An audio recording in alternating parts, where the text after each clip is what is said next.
Se suponía que iba a ser familia ayudando a familia. Ya sabes cómo es. Tu mamá te llama y te pregunta si tu hermano puede quedarse un par de semanas mientras se arregla. Y dices que sí porque así es como funciona. Eres la responsable, tienes espacio, ayudas. Pero no fue familia ayudando a familia. Fue mi mamá regalando mi departamento a mi hermano, sin decirme que mi nombre estaba en el contrato. Y luego se convirtió en una pesadilla legal que nunca vi venir. Me llamo Jennifer Marshall. Tengo 32 años. Trabajo como gerente de proyectos en una empresa de tecnología aquí en Seattle y pensé que sabía cómo manejar contratos, plazos y personas difíciles. Pero nada me preparó para lo que pasó cuando mi mamá decidió que los problemas de mi hermano eran más importantes que mis derechos. Si quieres saber cómo esto se convirtió en notificaciones de desalojo, cartas de cese y desista y una orden de restricción, sigue escuchando. Déjame retroceder. Para entender por qué mi mamá hizo esto, tienes que entender mi familia. Mis papás se divorciaron cuando yo tenía 9 años. Mi papá desapareció bastante, días festivos, alguna que otra llamada de cumpleaños, ese tipo de cosas. Así que éramos yo, mi mamá Carol y mi hermano menor Marcus. Marcus es 3 años menor que yo y desde que pudo caminar fue el hijo consentido. No estoy siendo dramática en esto. Marcus era lindo, extrovertido, encantador. Podía hablar para salirse de cualquier cosa. ¿Se olvidó la tarea? Convencía a un maestro para que le extendiera el plazo. Chocó el coche. Mi papá le compraba uno nuevo, o al menos lo ayudaba. Lo corrieron del trabajo, la familia se movilizaba para ayudarle a encontrar el siguiente. Yo era la callada, la que planeaba, la que hacía listas y mantenía promesas. Mi mamá solía decir, Jennifer está bien, se va a arreglar sola, lo que significaba que no tenía que preocuparse por mí y podía enfocar toda su energía en el drama de Marcus. Aprendí temprano que ser confiable significaba ser invisible. Para cuando estuve en la universidad ya me había acostumbrado. Trabajé a tiempo parcial, pagué la mayoría de mi educación, hice mis propias cosas. Marcus, mientras tanto, saltaba de trabajo en trabajo, de relación en relación, siempre cayendo de pie porque alguien, usualmente mi mamá, lo atrapaba. Hay una frase que me dijo cuando tenía 24 años y acababa de firmar mi primer contrato de departamento. Le llamé para decirle sobre eso, pensando que estaría orgullosa. Me dijo, qué bueno, cariño, espero que no te sientas sola en un lugar tan grande. Eso fue todo. No felicidades, no es un gran logro, solo la suposición de que estaría sola, y de alguna manera eso era un fracaso de mi parte. Nunca olvidé esa frase. Avancemos 8 años. Me había abierto camino hacia una posición sólida en mi compañía. Había comprado mi departamento actual en Queen Anne, 2 recámaras, un baño con vista al Sound y un balcón lo suficientemente grande para plantas y café por la mañana. Era mío. Había ahorrado para el enganche, obtuve la hipoteca aprobada basado en mi ingreso y estaba orgullosa de eso. El primer mes que me mudé, hice una pequeña cena y invité a mi mamá. Caminó alrededor, comentó que los muebles eran minimalistas y luego se sentó en la cocina mientras cocinaba, pidiéndome que le explicara cosas, qué era un 401k, por qué no estaba saliendo con alguien, si había pensado en tener hijos. No dijo, estoy orgullosa de ti, pero eso era normal. Hace 3 años, en marzo, recuerdo porque fue cuando florecieron los cerezos y mi balcón de repente parecía una postal. Mi mamá me llamó una mañana martes. Estaba en el trabajo, en una junta, y vi su nombre en la pantalla de mi teléfono. Dejé que fuera al buzón de voz. Llamó de inmediato de nuevo. Eso era inusual. Salí de la junta y le devolví la llamada. Contestó antes de que terminara el primer timbrazo. Jennifer, hola, mira, tengo un favor que pedirte. No es gran cosa, pero espero que puedas ser flexible. No me gustó la palabra flexible. Flexible significaba que algo estaba a punto de convertirse en mi problema. ¿Qué es, mamá? Marcus está pasando por algo en este momento. Su situación de departamento se cayó y necesita un lugar donde quedarse por un tiempo. Solo unas pocas semanas, tal vez un mes, hasta que se arregle. Sé que tienes esa otra recámara y me preguntaba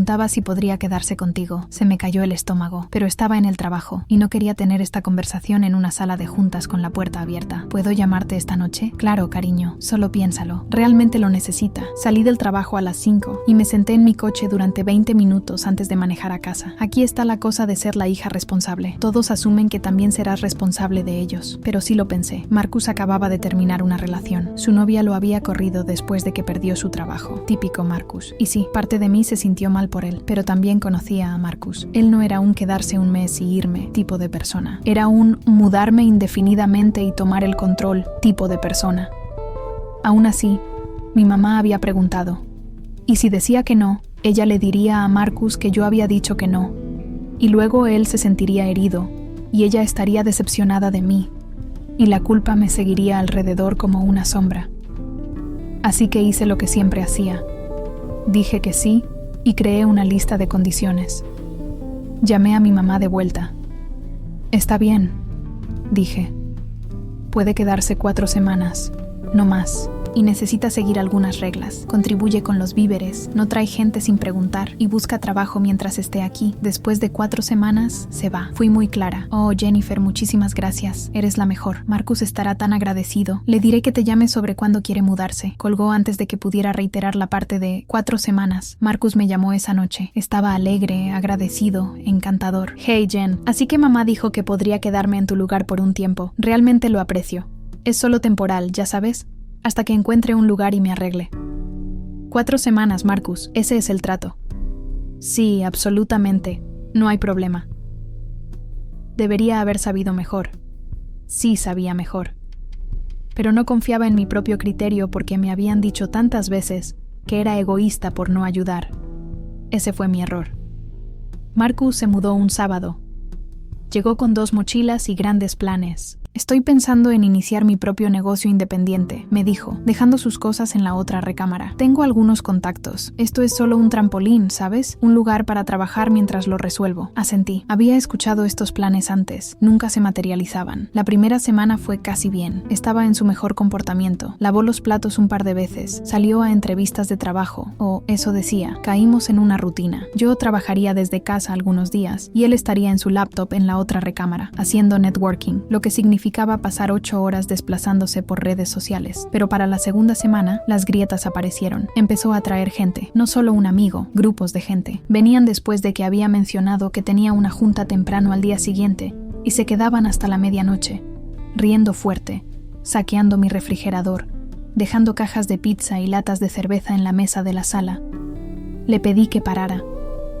Vamos, Jen. Son solo amigos. Me siento aislado aquí. Necesito conexión social. Puedes tener amigos, pero no entre semana. Y no hasta la medianoche. Tengo trabajo. Estuvo de acuerdo. Luego lo hizo de nuevo 3 días después. Pero ese no era ni siquiera lo peor. Lo peor era cómo comenzó a tratar mi departamento como si fuera suyo. Rearreglaba los muebles sin preguntar. Usaba mi cafetera cara y dejaba pozos por todas partes. Trajo una consola de videojuegos que no sabía que tenía y la montó en la sala, justo enfrente de mi televisión, que usaba para trabajo real a veces. Marcus, necesitas preguntar antes de mover las cosas alrededor. Oye, es solo mobiliario. Relájate. Oye, me llamó. Oye, como si fuera uno de sus amigos, no la persona cuyo contrato estaba usando. Y luego llamé a mi mamá para hablar de eso. Se está acomodando, dijo. Eso es una buena señal. Significa que se siente cómodo. Deberías estar contenta de que no esté deprimido o retraído. Mamá, establecí límites. Él no los está respetando. Jennifer, está pasando por un momento difícil. ¿No puedes ser paciente? Es tu hermano. Ahí estaba. El arma. Es tu hermano. Como si eso significara que tenía que dejar que desmantelara mi vida. 4 semanas, le recordé. Y ha estado aquí 3. Tal vez necesite un poco más de tiempo. No sabes lo que está pasando. Eso no es mi responsabilidad, pero lo era. De alguna manera lo era. Semana 3. Llegué a casa del trabajo y encontré una mancha de agua en el techo de mi cocina. Cuando le pregunté a Marcus al respecto, dijo que no sabía nada. Había estado fuera todo el día, pero la mancha estaba arriba de su recámara. Y cuando entré allá, la tina del baño estaba goteando debajo, con agua acumulada en el piso. ¿Llamaste al dueño?, le pregunté. No, pensé que tú lo harías. Marcus, estás viviendo en un lugar rentado. Esto es serio. ¿Cuándo fue esto? No sé, tal vez esta mañana. Realmente no le puse atención. Llamé a mi dueño de inmediato. El daño iba a costar dinero para arreglarse y podría afectar mi depósito de seguridad. Estaba furiosa, no solo por la fuga, por la negligencia, por el hecho de que ni siquiera se molestara en notar o importarle. Esa noche le envié a mi mamá una foto del daño. Su respuesta fue inmediata. No lo culpes por eso. Es un edificio viejo. Estas cosas suceden. Luego me texteó a nuestro chat grupal familiar. Yo, ella y Marcus. Jennifer está frustrada por algún daño de agua. Estoy segura de que todos podemos trabajar juntos para resolver esto. La comunicación es clave. Y es entonces cuando empezó. Mi prima Sara respondió con un emoji de pulgar hacia arriba. Mi tía Michelle envió un mensaje. La familia lo es todo. No dejemos que pequeños problemas nos separen. Pequeños problemas. No un mi hermano no está respetando mi hogar o mis reglas. Problema. Un pequeño. Mi mamá siguió. Jennifer siempre ha sido independiente. Tal vez esta es una oportunidad para que aprenda a ser más flexible y enfocada en la familia. Miré mi teléfono. En un texto había replanteado toda la situación. Yo no era la que estaba siendo tratada injustamente. Yo era el problema. Era egoísta, rígida, no enfocada en la familia. No respondí, pero Marcus lo hizo. Envió un mensaje largo sobre cómo apreciaba que lo dejara quedarse y sentía si había sido una carga. Y solo necesitaba un poco más de tiempo para arreglarse. Fue manipulador y encantador, y exactamente el tipo de mensaje que haría que la familia se reuniera alrededor de él. Y lo hicieron.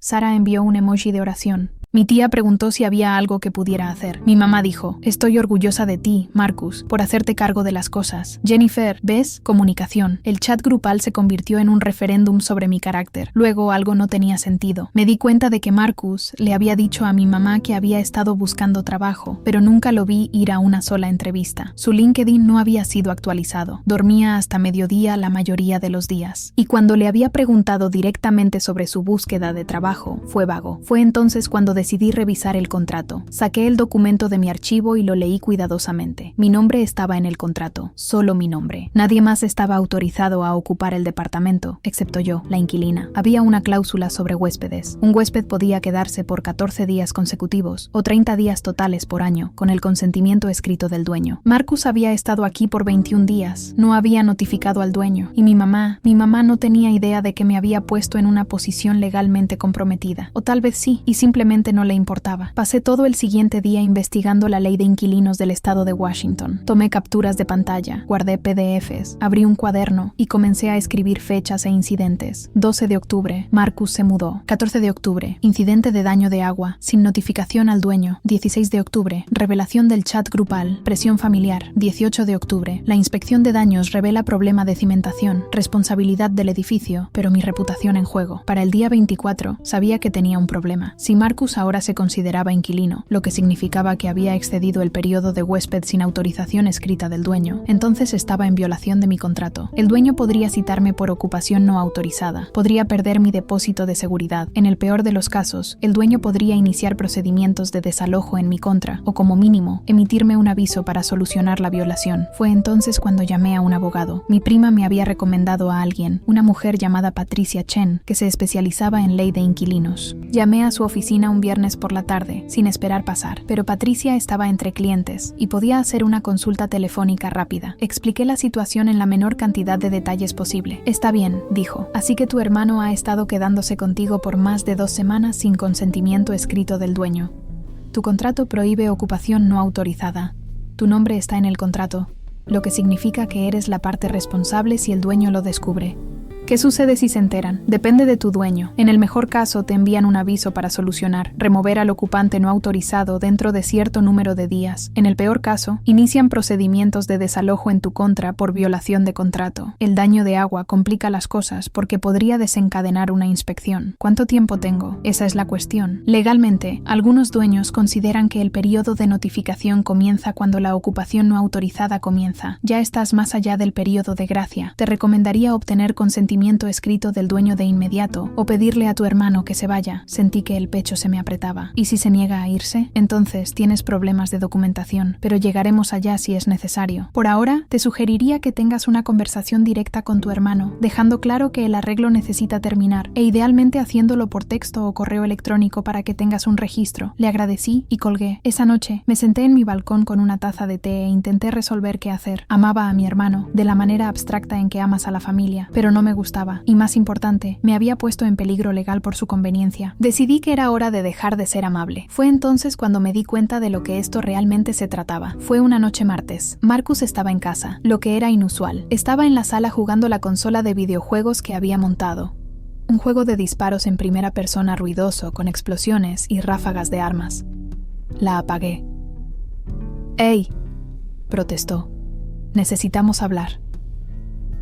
Me siguió a la cocina. Tenía mi teléfono en la mano y había escrito notas en la aplicación de notas, claras, puntuales, sin emociones. 4 semanas fue el trato, dije. Has estado aquí 25 días. Necesito que te vayas este próximo domingo. Son 6 días. Me miró. ¿Qué? Vamos, Jen. Todavía estoy buscando lugares. El mercado está loco ahora mismo. Ese no es mi problema. El trato fue 4 semanas. Mamá dijo. Mamá no está en el contrato. Yo estoy. Y he revisado, Marcus. Legalmente, ya has excedido el periodo de huésped. Estoy en violación de mi contrato. Así que o te vas o tengo que pedirle al dueño que te emita un aviso formal y luego estamos en territorio legal. Su cara cambió. No era lindo y encantador ahora. Estaba furioso. ¿Realmente lo harías? ¿Tu propio hermano? Te di un mes. Te pedí que respetaras límites. No lo hiciste. Así que sí, lo haría. Estás siendo egoísta. Estoy siendo responsable. Hay una diferencia. Salió de la habitación y escuché su puerta cerrarse de golpe. Inmediatamente texté a Patricia. Le pedí que se vaya el domingo. ¿Cuál es mi próximo paso si se niega? Me llamó de vuelta. Si se niega, envíale un aviso escrito. Puedo redactar uno. Manténlo formal. Manténlo documentado. No tengas más conversaciones sin hacerlo por escrito o por texto. ¿Tienes un testigo? ¿Qué quieres decir? Alguien que pueda verificar que hiciste una solicitud clara para que se vaya. Idealmente documentación escrita, pero un testigo también funciona. Llamé a mi mamá. Probablemente no debería haberlo hecho, pero quería darle una oportunidad de ayudar antes de que esto se volviera oficial. Mamá, Marcus necesita irse. Ha tenido 4 semanas y necesito mi espacio de vuelta. Silencio. Jennifer, eso no es justo. No tiene a dónde ir. Eso no es mi responsabilidad. Es familia. Por eso le estoy dando un aviso de 6 días en lugar de un día. Eso es lo que se ve la familia para mí. No puedo creer que estés haciendo esto. ¿Entiendes lo que está pasando su vida en este momento? Entiendo que mi departamento está a mi nombre y soy yo quien es responsable si algo sale mal. Entiendo que establecí un límite e ignoró el límite. Va a estar sin hogar, Jennifer. Va a volver a mudarse contigo o encontrará una situación de compañero de cuarto o lo va a descubrir como siempre lo hace. Pero no puede vivir aquí. Colgué. Esa noche, Marcus entró en la cocina mientras estaba preparando cena. Mamá está molesta contigo, dijo. Lo sé. Está hablando de lo ingrata que eres. No respondí. ¿Hay algo que pueda decir para hacerte cambiar de opinión? No. Ni siquiera. No, Marcus. Mi decisión es final. Dejó Seattle 3 días después. No fue a casa de mi mamá. Fue al sofá de un amigo. Texteó al chat grupal familiar sobre cómo Jennifer había mostrado sus verdaderos colores y luego no hizo seguimiento por 6 meses. Mi mamá no me habló durante 2 meses. Cuando finalmente lo hizo, fue forzado e helado y comenzó a preguntarme sobre mi vida personal de la manera que significaba que estaba decepcionada de mí, pero estaba tratando de seguir adelante. Desearía poder decir que ese fue el final, pero no lo fue. 2 semanas después de que Marcus se fue, recibí un correo electrónico de mi dueño. Me he enterado de que posiblemente hayas tenido un ocupante no autorizado en tu unidad. Por favor, comunícate conmigo de inmediato con una explicación. Mi corazón se cayó en mi estómago. Llamé a Patricia de inmediato. Está bien, dijo. ¿Sabes cómo se enteraron? No tengo idea. Yo no les dije. ¿Tu mamá? No había pensado en eso, pero sí, tenía sentido. Mi mamá estaba furiosa. Mi mamá quería castigarme. Y mi mamá sabía que Marcus había estado viviendo conmigo, así que sabría que llamar al dueño crearía caos. No tenía prueba, pero estaba segura. Junta todo, dijo Patricia. Fechas, mensajes de texto, correos electrónicos, documentos de contrato, fotos del daño de agua, cualquier cosa que muestre la cronología y tus intentos de aplicar tus propios límites. Voy a enviar una respuesta a tu dueño. Durante los próximos 3 días, hice exactamente eso. Tomé capturas de pantalla del chat grupal donde mi mamá me había socavado. Imprimí el acuerdo de contrato. Fotografié el daño de agua. Encontré el texto original donde le había dicho a Marcus 4 semanas y él había respondido, sí, absolutamente, sin problema. Encontré el correo electrónico de la persona de mantenimiento de mi dueño, mostrando que el daño de agua había sido reportado el 14 de octubre y que habían identificado la fuente como un problema de plomería con la tina arriba, el baño de Marcus. Encontré el texto que le había enviado a mi mamá sobre el daño de agua, con su respuesta, no lo culpes por eso. Creé una cronología en un documento de Word, cada incidente, cada fecha, cada límite que había establecido, y Marcus había ignorado. Cuando lo miré todo junto, pintaba una imagen clara. Había sido una inquilina cooperadora que establece límites, que hizo una excepción para la familia, y esa excepción había sido explotada.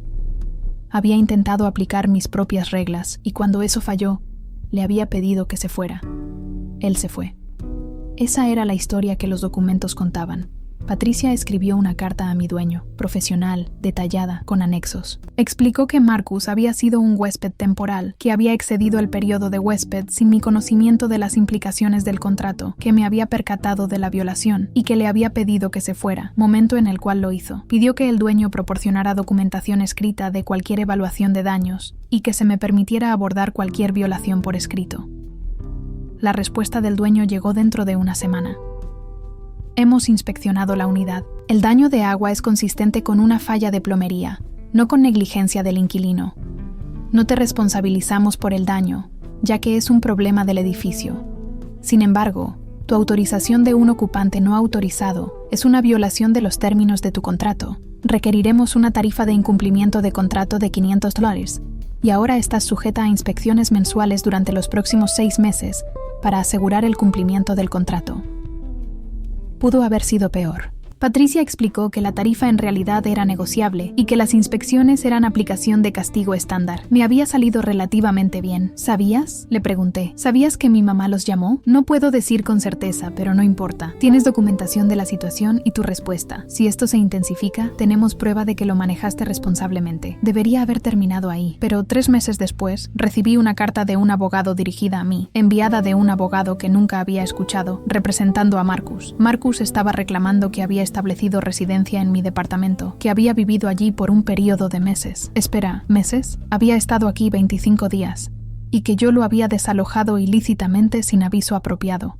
Estaba reclamando daños por angustia emocional y solicitaba que le pagara 15.000 en compensación. Lo leí 3 veces, pensando que estaba malentendiendo. Patricia se rió cuando le mostré. ¿Es esto real?, pregunté. Es real, y también es frívolo. Vivió contigo por menos de un mes, como huésped. Le pediste que se fuera y se fue. No hay desalojo aquí. No hay residencia legal aquí. Esto no va a llegar a ningún lado. ¿Qué hago? Presentamos una respuesta. Incluimos toda la documentación. Aclaramos que tenemos registros de comunicación mostrando que esto siempre se entendió como temporal, que se fue voluntariamente y que no tenemos obligación de reembolsarle nada. Presentamos la respuesta. Incluimos capturas de pantalla, mensajes de texto, correos electrónicos, el acuerdo de contrato y una declaración de mi vecino, a quien había mencionado la situación, confirmando que Marcus se había ido con sus pertenencias una tarde. El caso fue desestimado dentro de un mes. Pero el mensaje era claro. Mi hermano y posiblemente mi mamá estaban dispuestos a tomar acciones legales en mi contra. El escenario que me preocupaba, enredándome en una batalla legal con mi propia familia, había sucedido. La diferencia era que había documentado todo.